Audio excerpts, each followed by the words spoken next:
Now in its 65th year, the National Independent Automobile Dealers Association will hold its annual convention and expo. For 2011, the venue is here, at the iconic Caesars Palace in Las Vegas. Days before convention registration opens, the association staff is already here for setup. It's almost like building a small city in a week. You go into a bare set of banquet rooms, ballrooms of a hotel, and you actually build the entire set of everything that's going to happen for the week. You've got staging, you've got rigging, you've got lights, you've got this, that, you've got education sessions, all those type things that, that one has to plan for. And when you pull the trigger on opening day, they better be right. Now, I'm sure what we do today is much different than back in 1946 in Chicago when they had that first organizing meeting of NIADA. You're talking 65 years ago. Been a big transition in what meetings were like, conventions were like back then versus today. Very much different than what you would have found many, many years ago.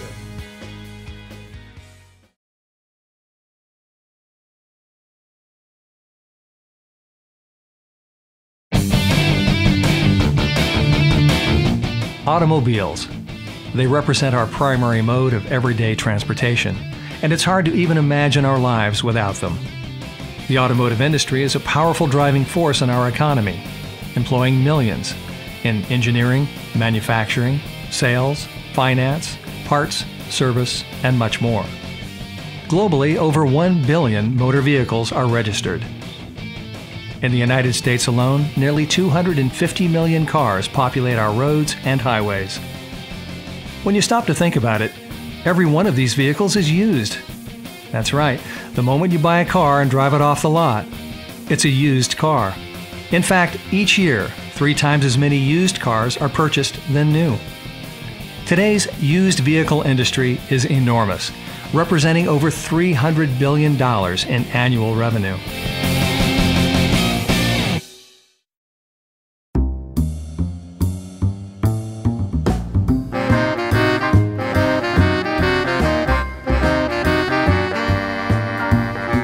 But in the early days of the automobile, there was no used car industry. In fact, this was an industry that emerged not from a carefully orchestrated plan, but from necessity. As the burgeoning auto manufacturing industry began significantly changing our lives, a new problem emerged. What to do with the car when its owner wanted or needed a newer model? What then happens with the used one? A never-before-seen business model sprang up with the answer: the used car dealership.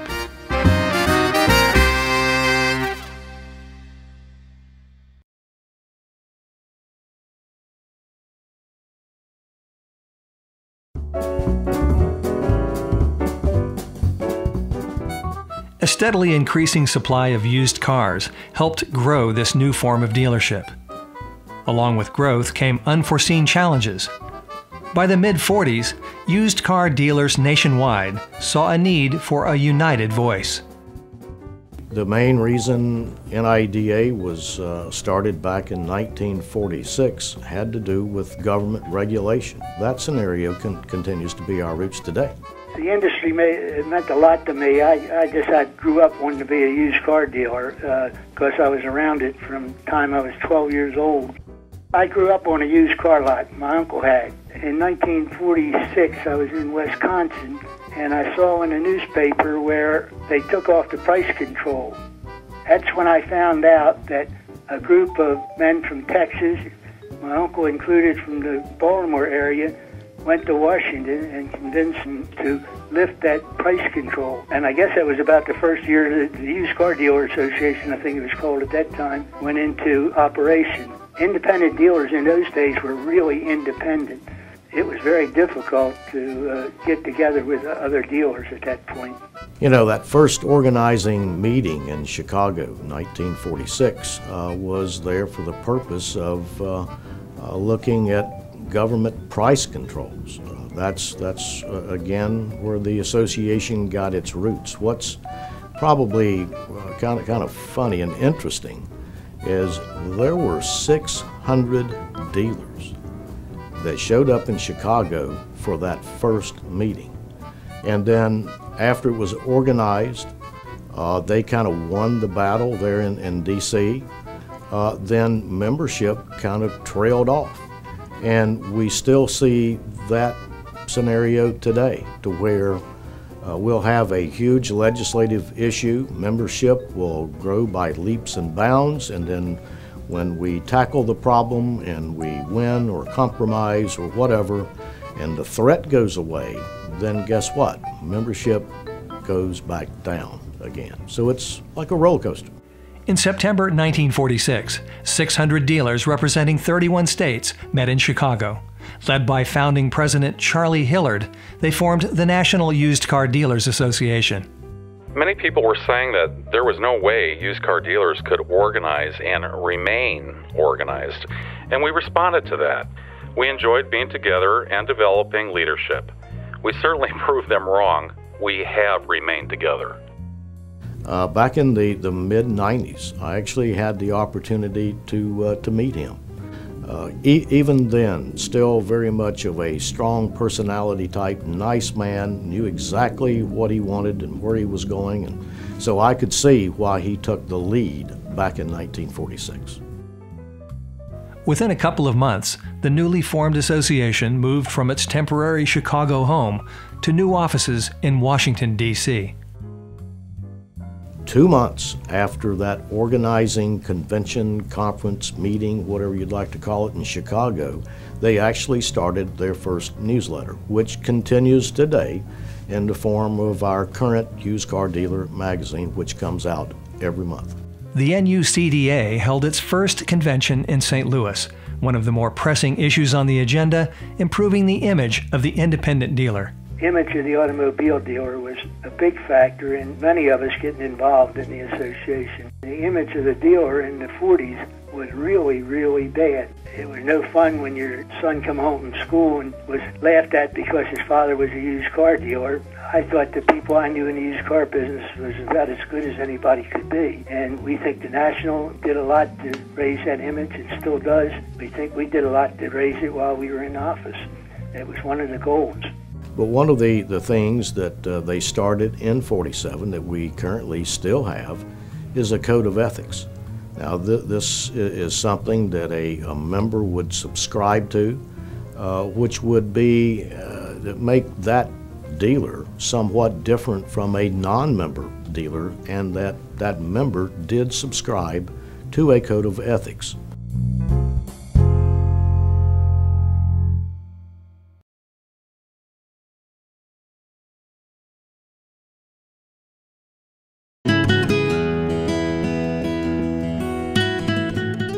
In 1948, the association's national headquarters moves again, this time to the hub of the U.S. auto industry in Detroit, Michigan. As we roll into the 50s, the automobile industry is now at the beginning of yet another major boom. As people are moving out of cities and into the suburbs, cars now play a vital role in everyday family life. Moms are increasingly joining the workforce, and the second car is often a necessity. In 1955, the NUCDA changes its name to the National Independent Automobile Dealers Association, NIADA. I was in the car business in Flint, Michigan at that particular time, and we would help each other during the times when we were just really pretty much fighting the new car dealers because they didn't really want us around. But they knew that they had to have us because we bought the cars that they didn't want and fixed them up and sold them. The association was very weak at that time when we were really kind of grasping for breath because of monies. It was always monies to keep an office and to hire people, and to get legislation done we had to pay a lot of fees, so that was a thing. Every time that we met, each of us donated at least $100 because I knew that there were some that were a lot better financially off, and they would give $500 just to keep us going.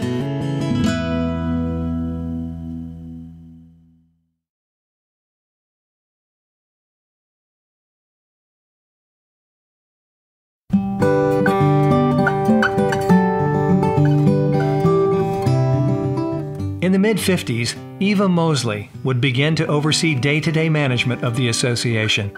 Mosley would continue in this role for over 20 years.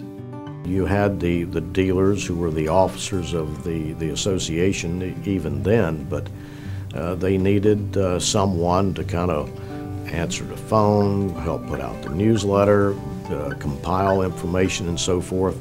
And that first person was Eva Mosley. She was the executive secretary, as the title was called at that point. Eva Mosley was our secretary, did all the work. She did really everything. She kept it together. She was just really, really great. I think it was in her nature. She just had a purpose. She was a single lady. She was in the Navy before she came to work for the association. Just the kind of person that she was, her enthusiasm, and she wanted it to go, and she was determined to make it go. She was completely maybe the real leader of NIADA for a good number of years, and she was dedicated.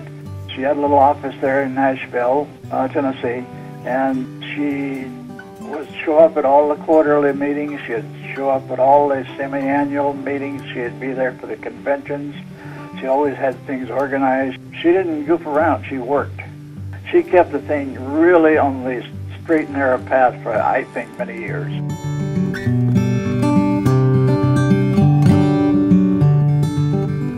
After several years in the Motor City, NIADA decides it can best serve its members back in Washington, D.C.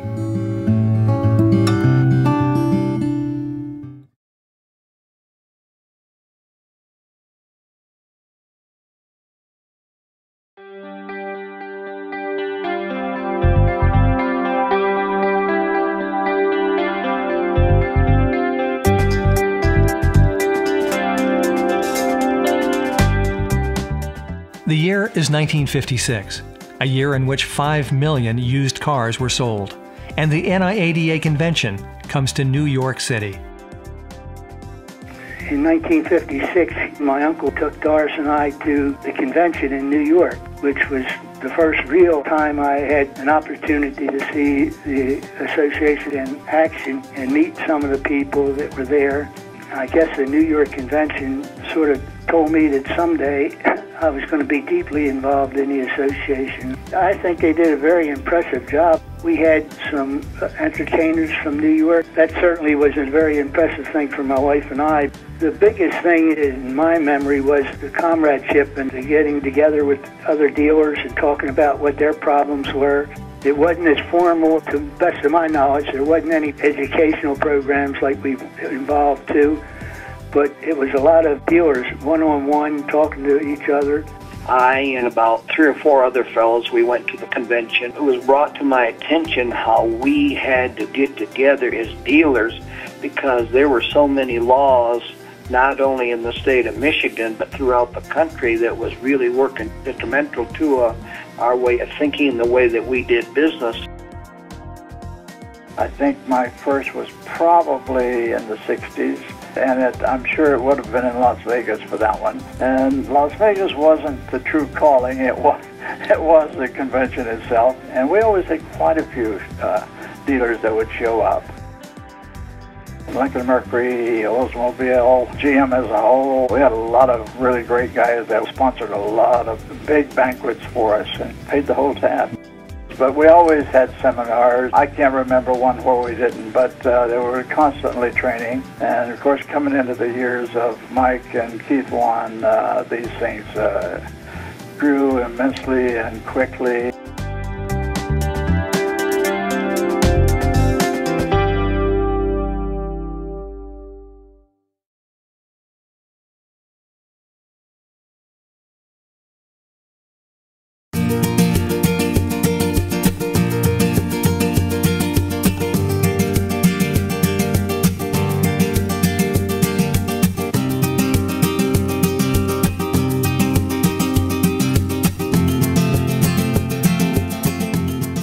By the early 1960s, NIADA has become well recognized as the voice of its industry.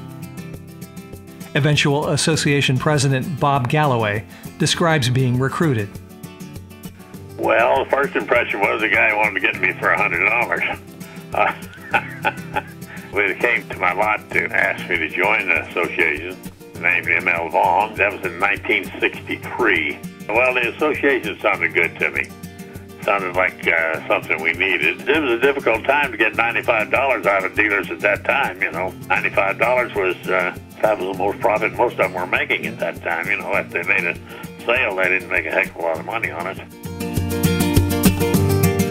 Jim Davidson reflects on being elected NIADA president in 1965. It just hit me. I mean, they just said they wanted me to be, and I knew, whoa, hold on here. I know I'm not prepared for this.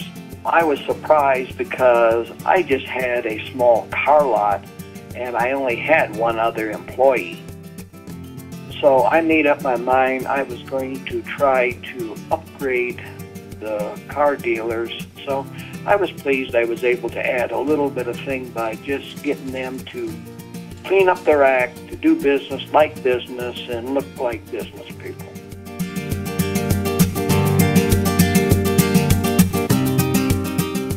The association moves again in 1968, this time to Nashville, Tennessee.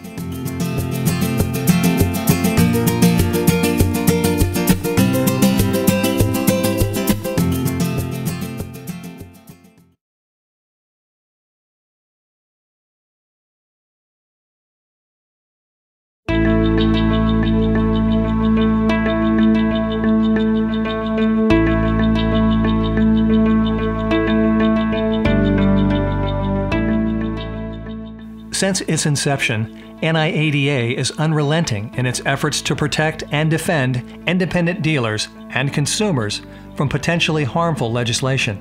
The 1970s would bring some of the stiffest legal challenges the association would encounter to date.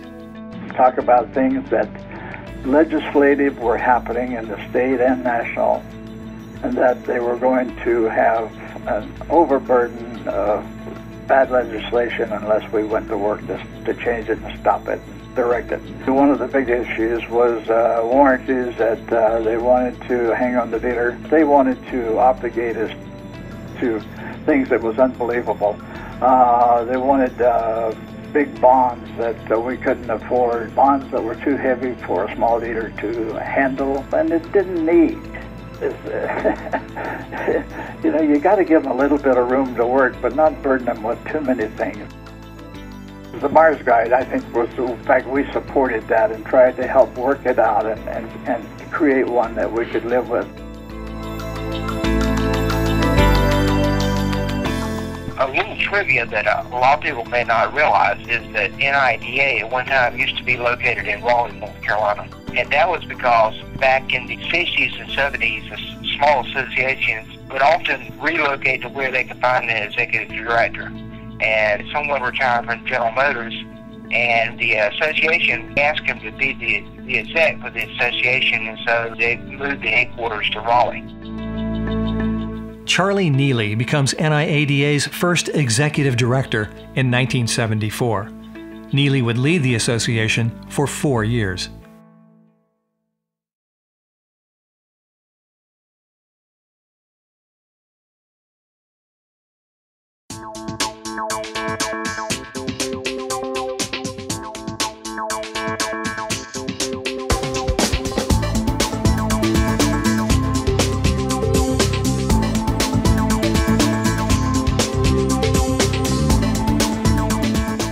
The concept of the National Quality Dealer of the Year Award back in, I guess, 1976, that was very wise, because that is the most prestigious award that we give that we're doing even today.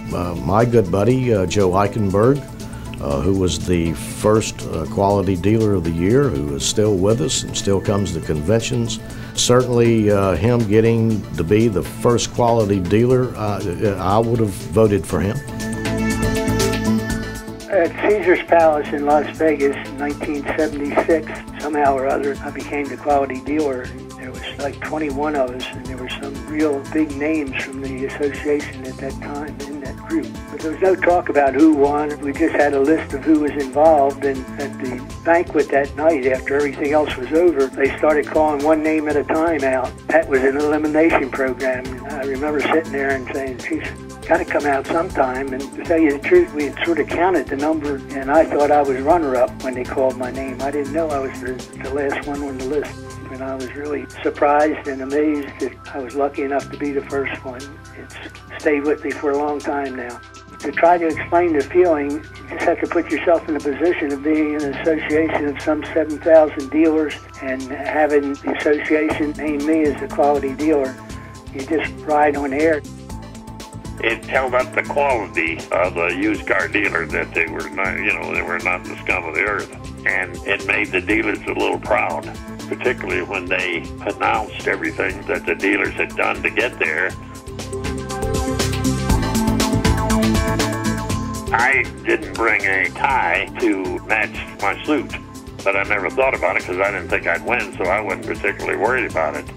And then when they told me that I was going to be on the podium or whatever, I had my suit and I didn't have a tie that matched. I just grabbed a tie when I was leaving the house, and I was getting ready for the banquet, and I didn't have the tie to match. And Natalie said, well, there's a tie store down there, go down and buy one. I ran down there to get a tie, and I went in and I looked around and I saw this blue tie. I needed a blue tie, so I said, I need that tie right there, I'll take that one. And he said, okay. He handed it to me and put it in a little bag, and he said, that'll be $75. I said, $75 for a tie? Here, take that damn tie. I went up and wore the other tie. I guess probably 2001. It's when I brought Northwood University in on the scene, and I felt like that it would be more credible giving that award selection process to a credible university that was known all across the country, and specifically for their automotive training department there, their degree program. The state associations nominate the dealer, of course, and we then receive the information. In the old days, 3 years ago, up until 3 years ago, we used to receive boxes of information, and every year my wife knew what I was doing because I would receive these huge boxes, and I'd bring them into the living room and sit down on my easy chair, and I'd crack them open, and there's all the portfolios of all of the dealers who are possible nominees who are nominees for the award this year, or for that year rather. And it was a matter of sitting down, going through volumes and volumes of paper and looking at pictures and reading letters, and I really, really enjoyed that process. Well, we modernized 2 years ago and we went online. So now all of the three of us now have access to all the information as the dealers put together. It's then processed and put online for us to sit down at our leisure, our laptops, regardless of where we are, so we can take our time and look even deeper. I want to tell you, those folks at Northwood University have a tough job.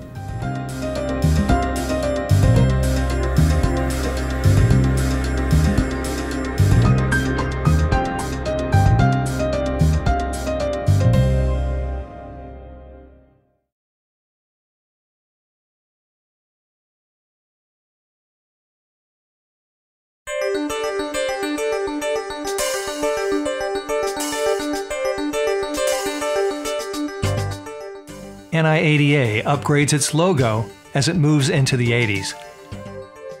Communication with its members also receives an upgrade from a monthly newsletter to a full-scale trade magazine. There'd be a 3 or 4 page newsletter from Eva Mosley's day, and that had evolved a little bit to get more information out, but Dan Ray thought we were in a position that we could get a magazine and get enough sponsorship that we could afford it. One day, the executive director came to me and said, we want to change our newsletter, which at that time was a 4-page newsletter, over to a magazine concept. The magazine name Used Car Dealer, I think they'd already come up with that name when I was with the PR firm. And it was strictly a newsletter at that time. When I came over and worked with them to change it over to a magazine, the concept was to keep the name Used Car Dealer because it was reflective of who we were. And I remember the first issue was like 12 pages. The Used Car Dealer was the first magazine that I'm aware of nationally that focused specifically on the used car industry. But this is a dealer needed to make their business more successful tomorrow than it is today. And I was real proud of that. Used Car Dealer is an excellent publication focused on their primary audience, the members of the association.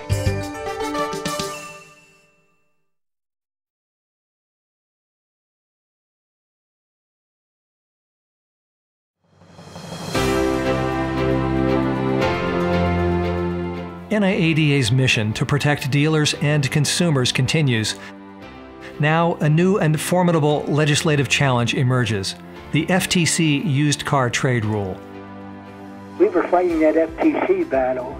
The FTC window sticker was scaring the devil out of all of us. We didn't know what was going to happen, what they wanted us to do with warranty, 3-day return of the car, and all the things they were putting into that sticker was a big problem at the time. And we raised $55,000 that year to get people to help us fight it in Washington.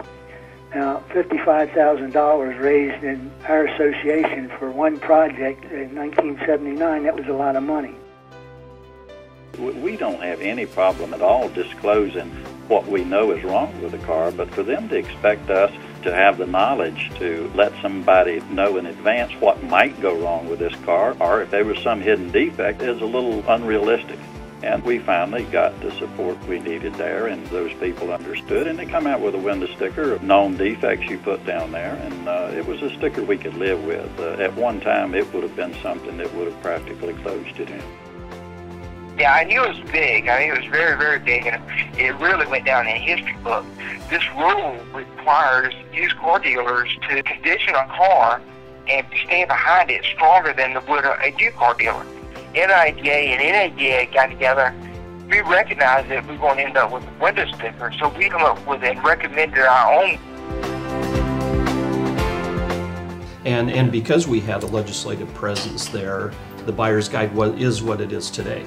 I mean, before, if you remember, we talked about on the back of that buyer's guide, remember there were 56 items on there? Yeah.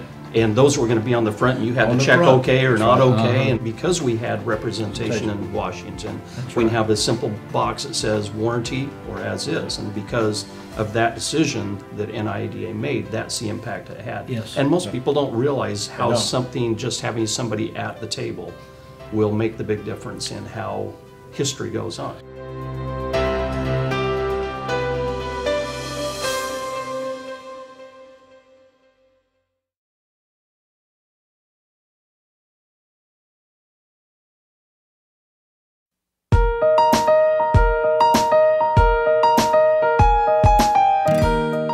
Efforts continue into the 80s to improve the public's image of the independent dealer. 1982 President Steve Gossett describes NIADA's ongoing campaign. I think the American public's opinion of the automobile dealer, especially the used car dealer, has changed over the last 20, 25, 30 years. And I think we're a big part of the reason that's changed. We have a code of ethics, and our organizations just promote us so well. I think that we've done a good job of getting our message out there. We produced a film. It's an old film. It's old 16 millimeter film. 16 millimeter film on how to buy a used car. 10 keys on how to buy used cars. It was produced by Ron Smith, actually. Oh, was it? Okay. Just prior to my coming on board. But then we really started publicizing it, and it made an impact. It did. I think it really made an impact for consumers. Well, it sent a good, consistent message to the consumer out there that there is a good way to buy a good used car and who you should go see to buy that. D.T. Mosley shares his impressions from attending his first national convention with his wife, Jane. Let's go to the national convention. And I got acquainted with I knew a lot of the guys, and I got acquainted with it. And Jane and I we had a lot of fun. And so we got involved in the national. And then the next thing I wanted to do, I want to get on the executive committee. I want to help run this. It's a lot different now than it was then. We didn't have the training that you have now. It was more of a get-together and talk business to business. What do you do? What do I do? What could you do to help your business? And those type of things. Well, as far as it really educational, well, we didn't need it then that you need it now. So it's altogether different. Auto auctions would learn of the power of association with NIADA. Tony Morby explains. In 1982 we bought 4 auctions, and it was patently apparent back then that we needed to develop an abiding relationship with our customers on a national basis, and there was no better vehicle to do that than get involved with the NIADA, and the company became a sponsor of some of those early events, and we realized that their customers or their members were our customers, and what was good for them was good for us.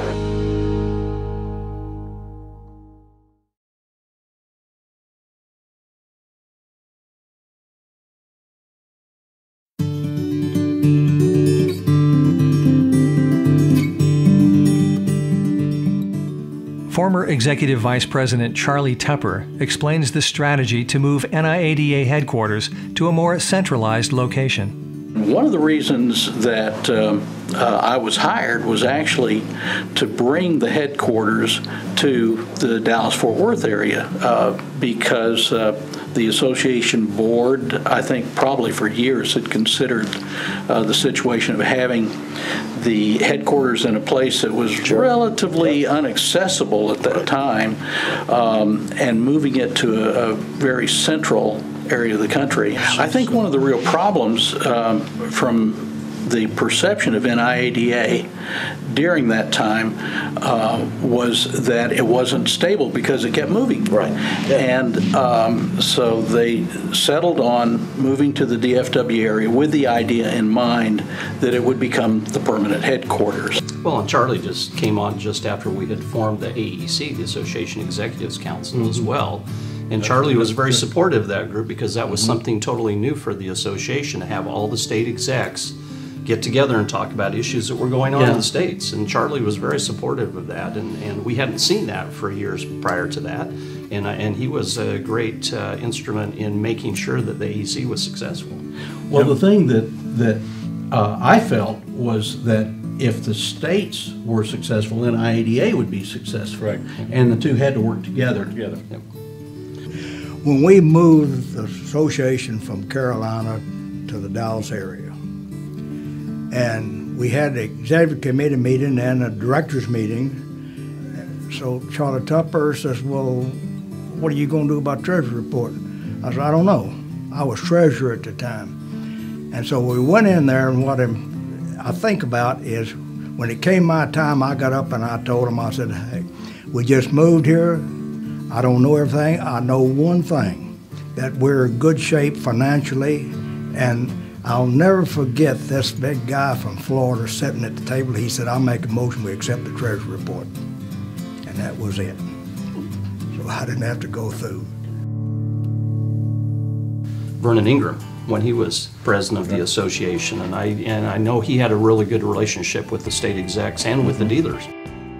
During my presidency, we of course were very key to problems with the states, title problems, odometer tampering problems, and then I found out that we all basically had the same problems, and it was a matter of trying to sit down and solve all the problems.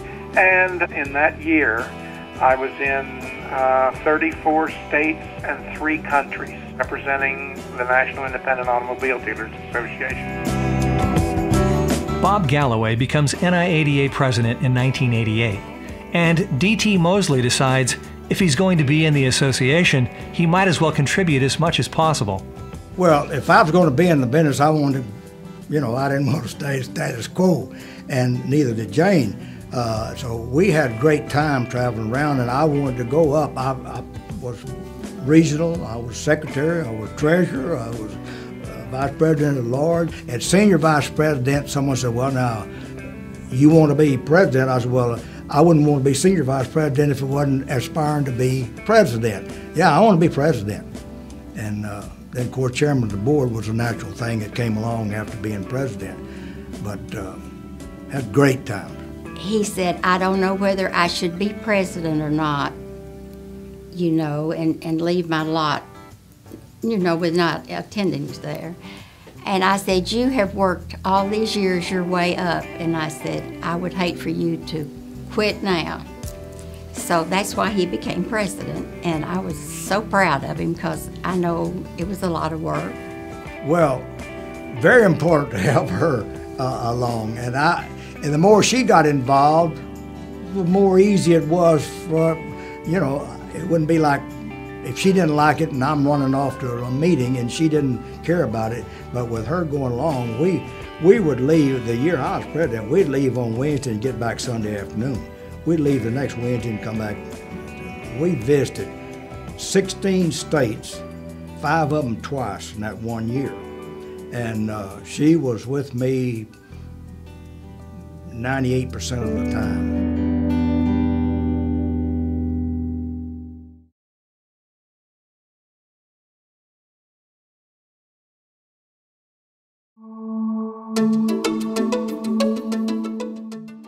Finally, after over 4 decades, NIADA settles into a permanent home.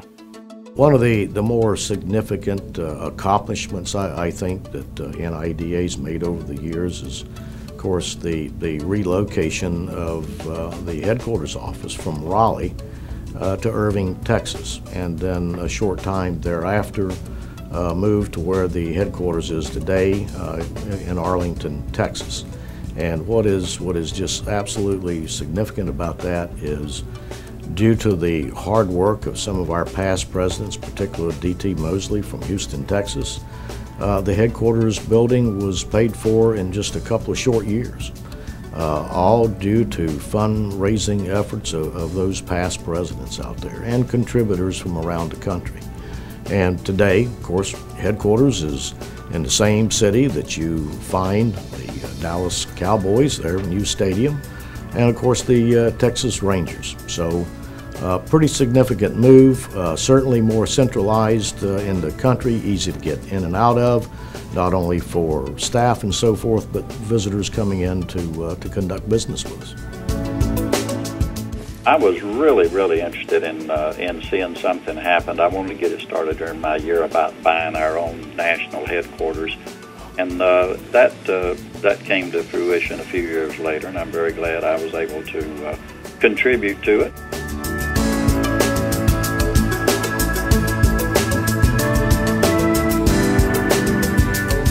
We were here when we put that marquee out there. We were here at that time, and when they hung the sign up there, we were here at that time, and it's really something. And when we had the dedication here, some of the state representatives and all were here. It was a big deal. We had it out here on front, had built up and all. It was really nice, and we were really something to be proud of.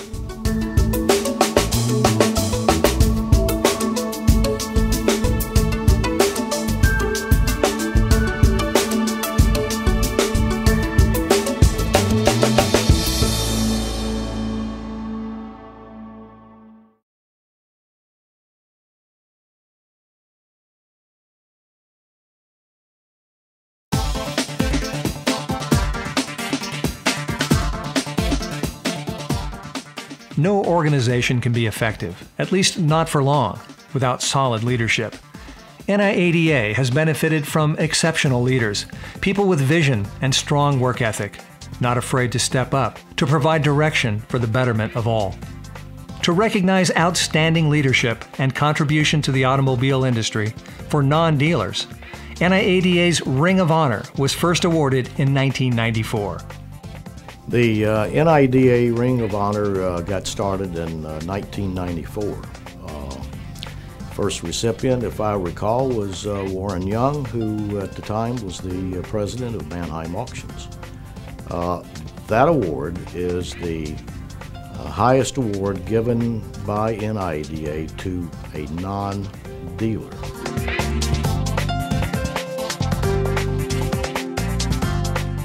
Women would play increasingly greater leadership roles in NIADA through the years. Karen Barbie describes her early involvement as an association officer. I was approached by Lamar Cook at an NIADA convention, and at the time I was vice president of our state association, and he approached me at considering NIADA leadership position. And at first I told him I wasn't sure that I was ready to be a part of the National Association because I wasn't sure that I had really received enough training to actually be a national leader. But I did accept that role and served on the NIADA Executive Committee from 1995. And I currently still serve on the foundation board, and I've served that many years with only 1 year off of serving on any NIADA committee. So I've been deeply involved in the leadership of NIADA. Anthony Underwood, later an NIADA president, describes being inspired to give back. Buyer payer is not a new issue, but at the time that some new regulation within the government, they want to charge dealers as the income was received. In other words, not received, but to say if you sell a car, then whatever that gross amount of that sale contract was, you was expected to pay taxes on that amount. And obviously, as a car dealer, you don't receive the money. You may not ever receive the money, but the problem was that you don't have the money to pay tax on. And that was a big concern with pre-owned dealers. How do we address that problem? And thank God for the NIADA, is that they was able to, at the time called a mini-man, really is a small pack within the organization that we formed to help us talk to the government about that concern. And that was my first time coming to the convention. Actually, it was in Texas, my first NIADA convention. And I got a chance to see the bigger picture of how men and women are really came together to really to give back or put more to the association. My reason was personal. Obviously, I had a problem and I need someone to help me solve the problem. But I saw individuals who, for their goodness or just want to do good things for the organization, was there to help us solve our problem. And they gave me the concept that if they can do that, I just hope I'm blessed one day that I can get back and do the same thing to help the organization grow, and not do it for a selfish reason, but do it because it's good for the organization. For its 50th anniversary, the NIADA National Convention was held in Hawaii. George Carlin would be named president that year, followed by Lamar Cook in 1997. NIADA's inaugural Used Car Market Report appeared in 1999, providing an in-depth analysis of the used car marketplace. By this time, NIADA membership eclipses 14,000 and continues to grow. And soon, a new chief executive officer would take the helm to direct the association into the new century. The executive vice president position at NIADA came available again in 1999. At the time, I had been the executive director of the Carolinas Association since 1987. So I'd already been on the scene, so to speak, for about 12 years when I was given the position here at NIADA. Yeah, it really was a difficult time in NIADA history because they had struggled and had trying to figure out what direction they were going, and I think Mike brought the rudder to the ship. He was the one that came in and said, this is what it is, this is what NIADA is all about, this is the direction we need to go. And people were smart enough to figure out, Mike, you know, he's the guy in the room with all the institutional knowledge and the expertise, let's go with that. And that was probably the best decision in the last major decision that NIADA has made. And then to look at all the things that Mike has brought to the table since has been fabulous. But that was a real turning point for even a lot of the state associations, whether they were going to stay affiliated with NIADA. And like I said, Mike was that rudder of the ship that made it work. I remember when you were hired too at CIADA, and I thought, you know, this young man's really got a great future. Little did I know that later you'd be the head of NIADA. It's a great thing.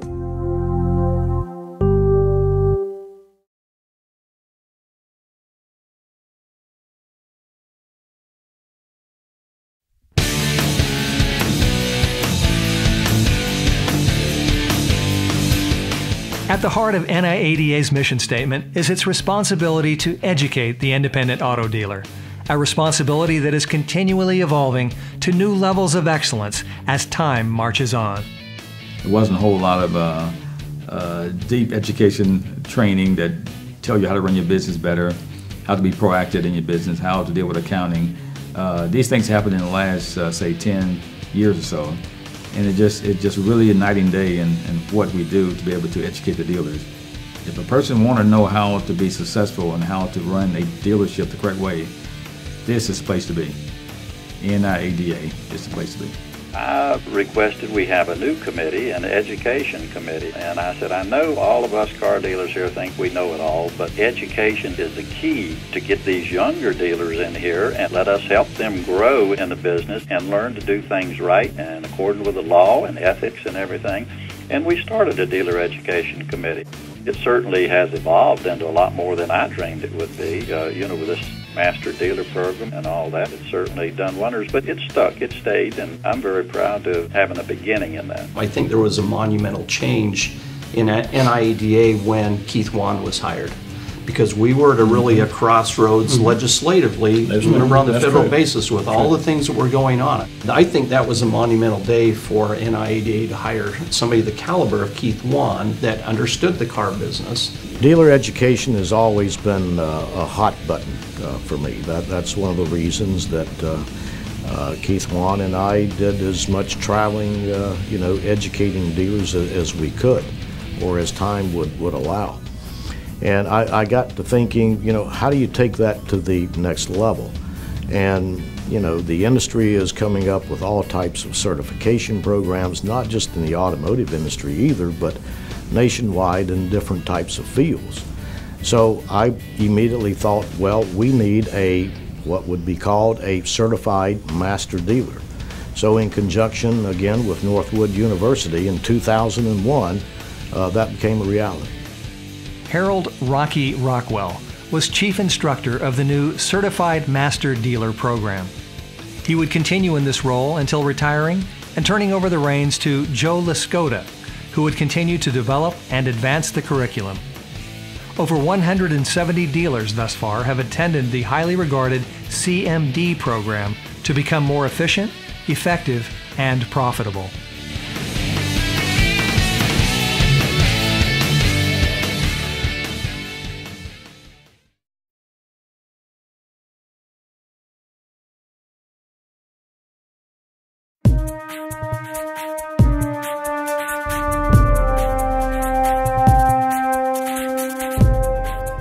The National Quality Dealer of the Year Awards is like no other industry honor presentation program, much like a full-scale Hollywood production. But the NQD wasn't always the big show it is today. I don't know if you remember or not, but we were at a cocktail party at one of the NIADA's conventions. And we got into a conversation about national quality dealer, et cetera, et cetera. And you said, you really don't do them justice by having a luncheon. You ought to have a dinner. Boy, I thought, you're attempting to recognize your preeminent dealer in the industry, kind of your Academy Awards per se of the auto retail industry on the used side and the independent side, and it was kind of a rubber chicken lunch deal, kind of cheap and cheesy. I hate to say it, but I thought, geez, we need to find a way to upgrade this and really take it to a whole nother level. I said, fine, but we don't have the money. And you said, what kind of money are you talking about? And I went back and we had one of the girls that worked for the treasurer there. I said, if we were to make this into a dinner rather than a luncheon, what kind of money are we talking? She says, I don't know for sure. I said, shoot me a figure. She said, well, $50,000 for coverage. And I went back to you. Yeah. And I remember saying, yeah, $50,000, we can have a dinner. And you said, well, I'm Yeah, let's start digging in the pocketbook a bit deeper than we had thought.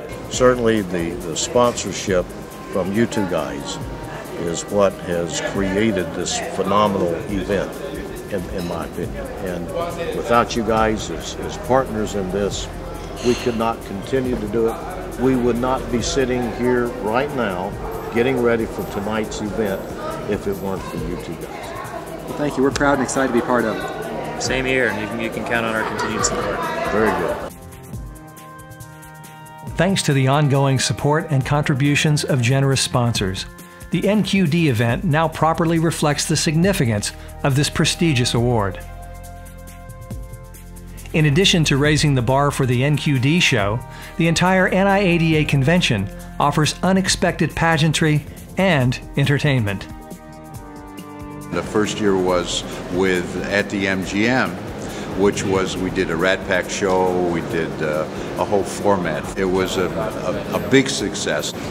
It's great. I love working with Mike. Mike's become a real good friend. Today is almost like a Hollywood creation, you know? It's big time.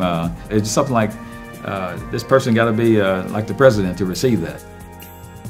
Anthony Underwood recalls the thrill of being recognized as NIADA's National Quality Dealer.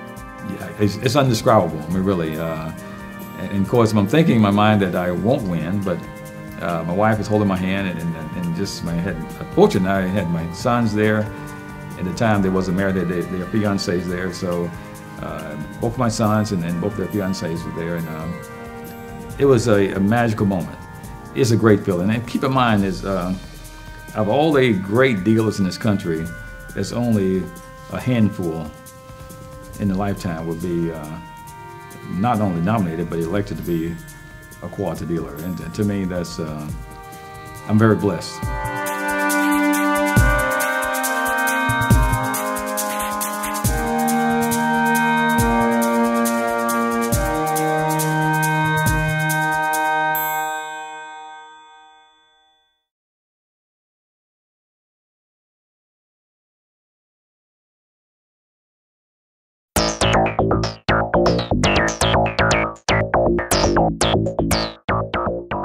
In the interest of educating dealers, NIADA would soon leverage unprecedented technology, utilized by only a handful of Fortune 500 companies.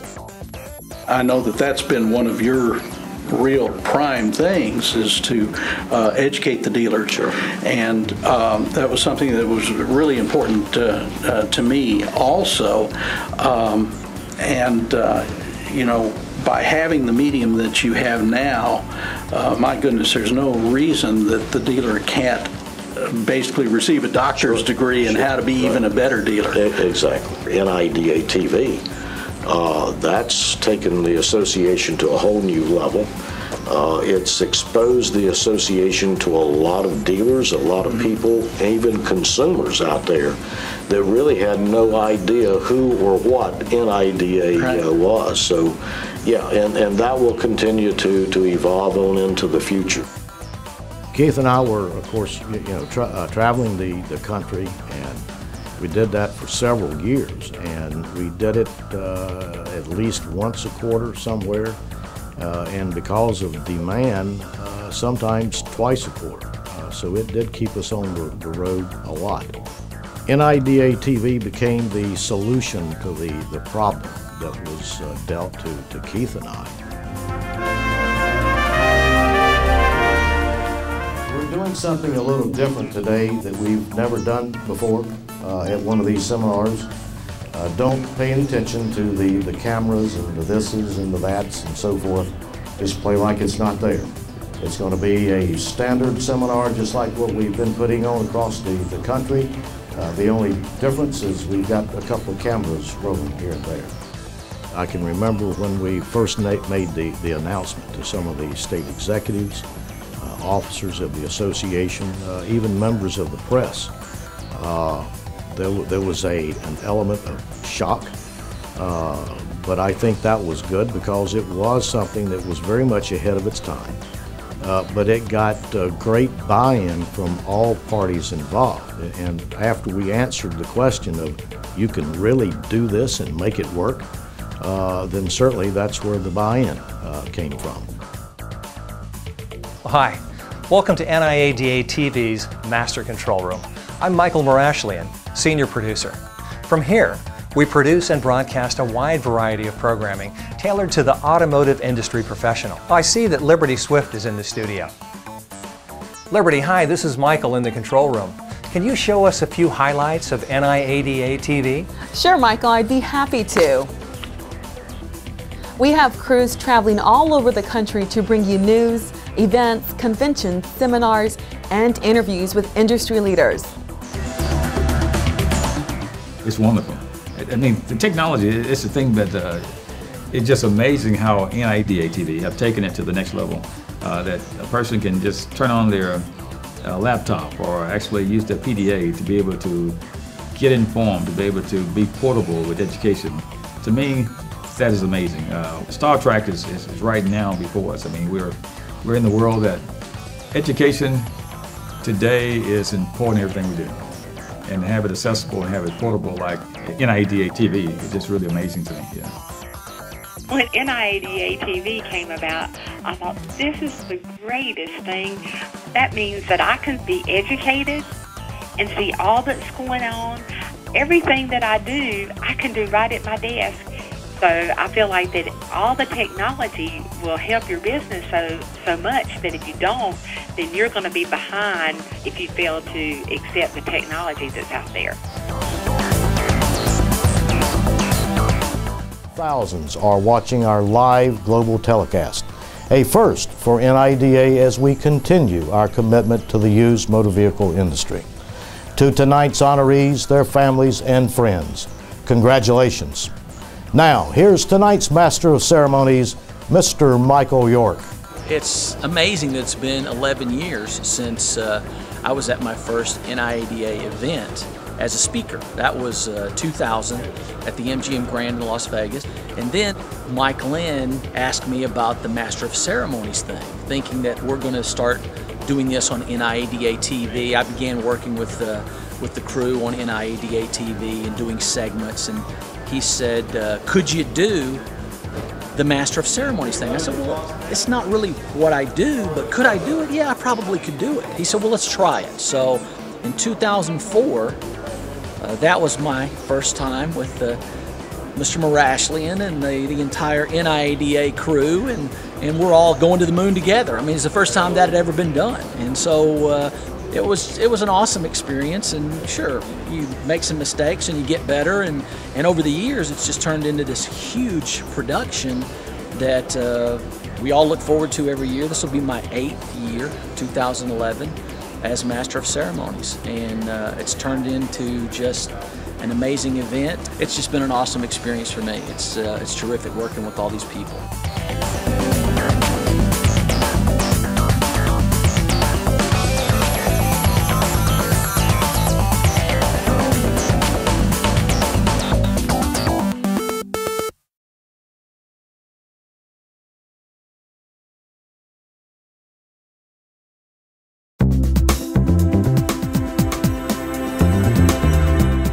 Heading into the new millennium, NIADA continues to evolve.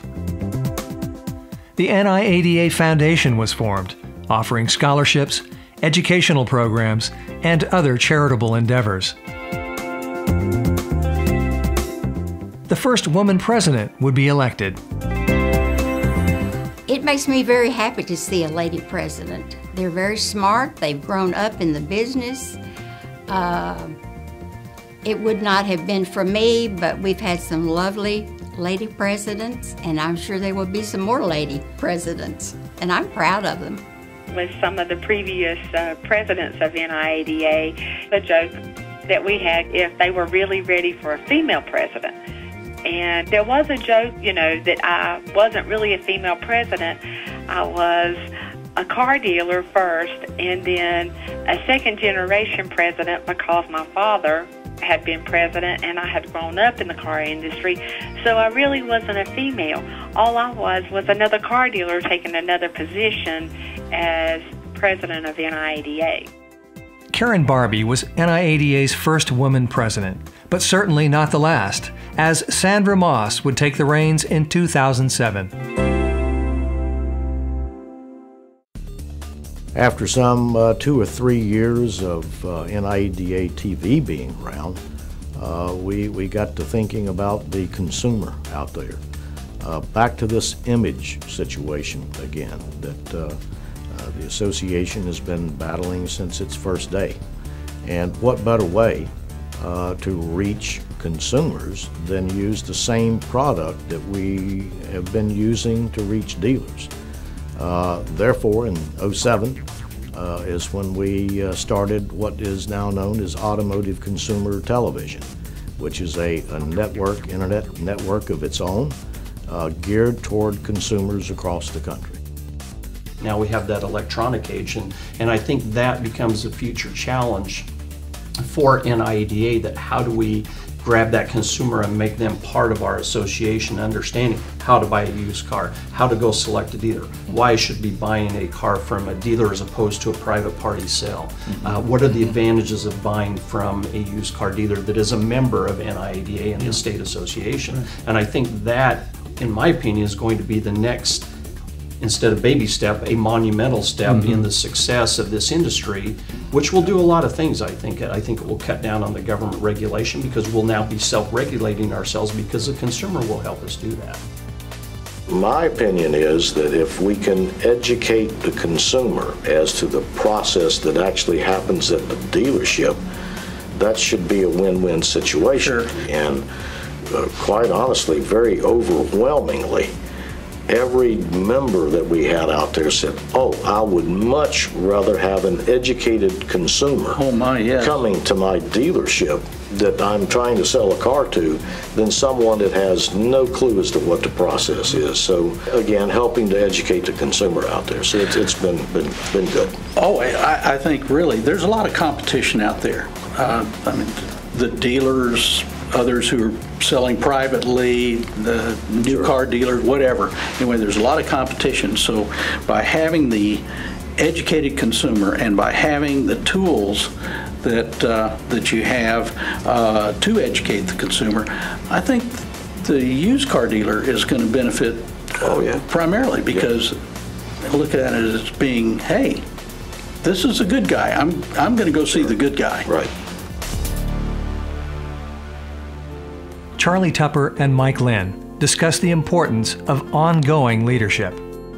I think what happens today is as a result of the history of what happened then and how it carries forward. Exactly. We've been very fortunate, you particularly with 24 years of seeing the association grow and boom and change and all of that. It's been a great thing to transition, so to speak, from your era into me being here and so forth. And after we're both gone, there'll still be somebody else. Absolutely, absolutely. When something is physically before us, we all can appreciate it. But to really imagine something, I think John F. Kennedy said it well, that some people see things as they are and say, why? And I see things that have not yet ever been and say, why not? You know, I think that's the kind of leadership we have here. We see things, obviously, the leadership in the association see things that other people cannot vision, cannot visualize the end results. They cannot even see it yet. That's what leadership is all about. And I think we are very fortunate and blessed to have that type of leadership. This is just, I mean, we are 10,000 light years ahead. And the fact is, when you get it before people realize, what it's all about, then you obviously get the benefit and the margin of it. So I think we're very fortunate to be there.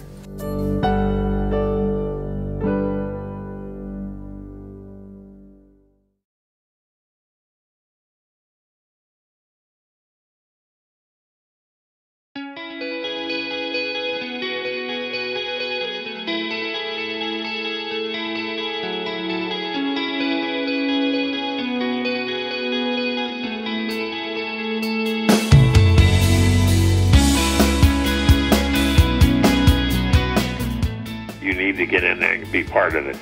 The main thing you need to do is know that you've got dealers that will work with you, one dealer helping another.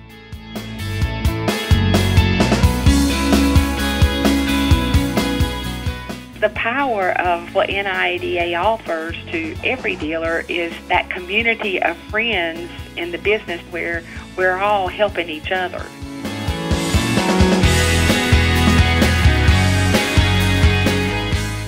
Individually, we struggle to be heard. Collectively, we cannot be ignored. And I believe in that. I did then and I do now.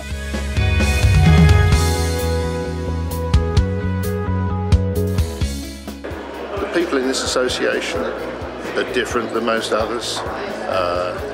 It's one of the coziest, warmest memberships in any association I've ever come across.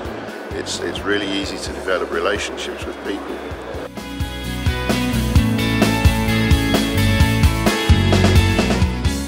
Yeah, I think the old adage really applies in why you should be a member. I think it was one of the Roosevelts who was president said best that everybody has a commitment to support the industry that supports them, whether you're an attorney, whether you're a car dealer, whether you're an association exec, whatever industry you're in, you should be supporting that industry. They are giving to you. You should be giving something back to them, and it's a very small price to pay.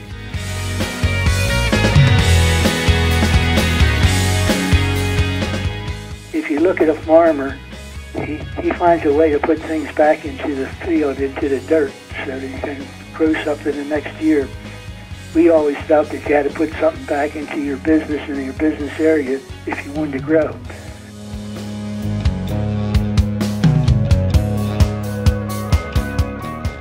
I have found that the stereotype of an independent dealer and the reality of an independent dealer are miles apart.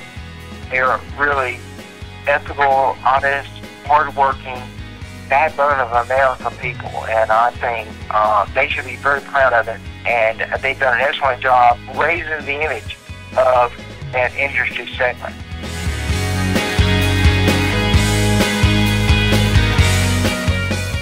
NIADA was a big part of our lives, and just remember it was the best of memories and just hope that we did enhance along the way, and know that we did bring in a lot of members, which was wonderful.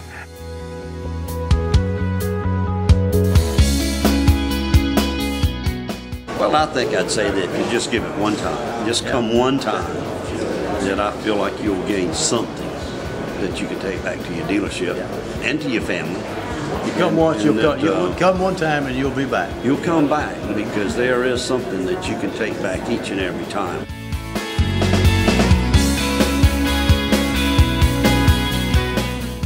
To me, if you're going to be in the car business, you're going to be a used car dealer, you must join, because you can't get the information anywhere else that you can get there by going to the meetings, meeting with other people, what do they do, and getting all of the information that you got to have today. If you want to be in the business, you got to be.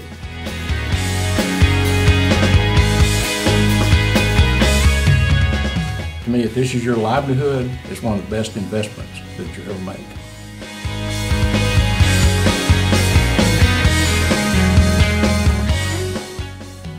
Why the association is still around for 65 years now is purely the stars of the show, which are NIADA's past presidents, because without those guys and gals or whatever, the association would not be what it is today.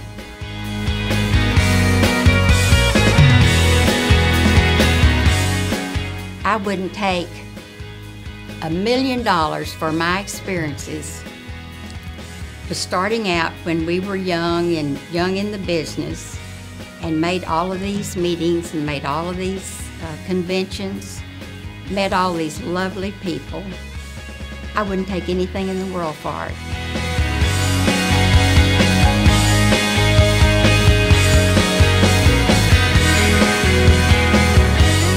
Future generations will forever benefit from the standards of excellence established in NIADA's first 65 years.